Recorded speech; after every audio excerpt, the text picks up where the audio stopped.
The final thing that I want to talk about before we go over to questions and answers is steps to end the war. A lot is going to depend on the next elections.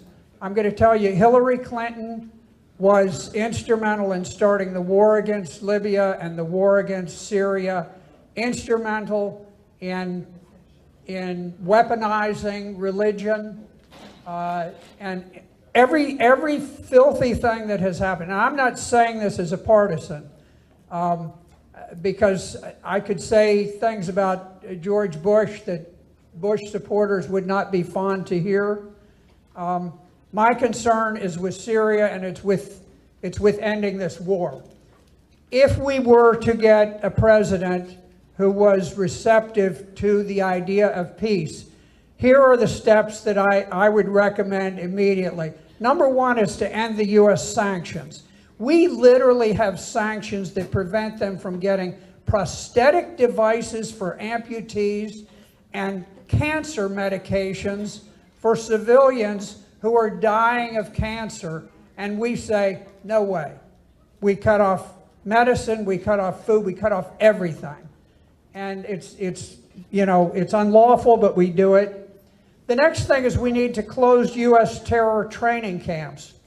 You might be surprised to know that we have been training terrorists in Jordan, Qatar, Saudi Arabia, and Turkey for years. I think we started somewhere around 2012, and we say, oh, these are moderate rebels. Well, once they're trained, they go into the market. They go into the open market. And a large percentage of the ISIS soldiers have been trained in U.S. training camps. A large percentage of the Al-Qaeda trained in U.S. training camps. We need to close those down. The other thing is we need to halt U.S. weapons to terrorists.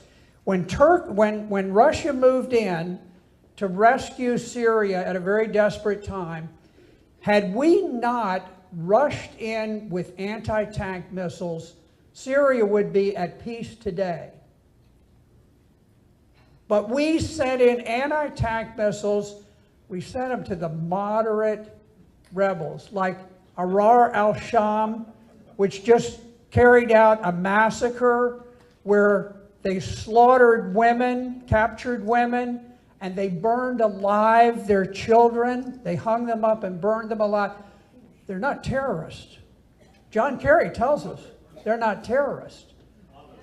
I don't know what the definition of terrorist is. If you can hang up a child and you can burn them alive, what is a terrorist? I don't know. Okay, we need to halt weapons going to terrorists. We need to reopen the Syrian embassy. We closed it in 2014. Timelines. I'm always watching timelines. What else happened in 2014? President Assad conducted a full and fair election, as fair as you're ever going to get in wartime. He was elected with 89% of the vote, and 3/4 of the electorate turned out. It was a massive, massive vote for him. There were two other respected individuals who ran,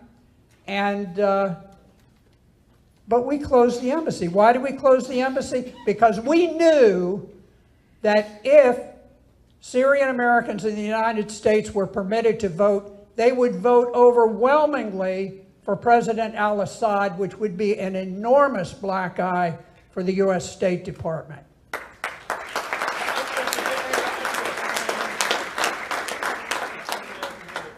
Were I advising the President of the United States, I would prepare an executive order that would forbid the CIA and the State Department from taking any actions against Syria, and I would forbid aid of any sort to the rebels. I don't care how moderate they are, how dull their knives are, how few children they hang up and burn alive. No aid, no diplomatic aid. I would make it so explicit, and then I would call in the top leadership, and I'm going to tell you what, I would take a mallet and I would smash the table for emphasis, and they would know that I was dead serious about it. We need peace. We don't even talk about peace anymore. This is the first war we have ever fought in American history where we don't even speak about eventually reaching peace. We talk about the long war, get ready for a long war, forever. And I'm sick of it, I'm tired of it, and I want to do everything I can to end it. And so with that, I'm going to end my presentation and open it up to questions. Thank you so much, Senator Black. Thank you so much.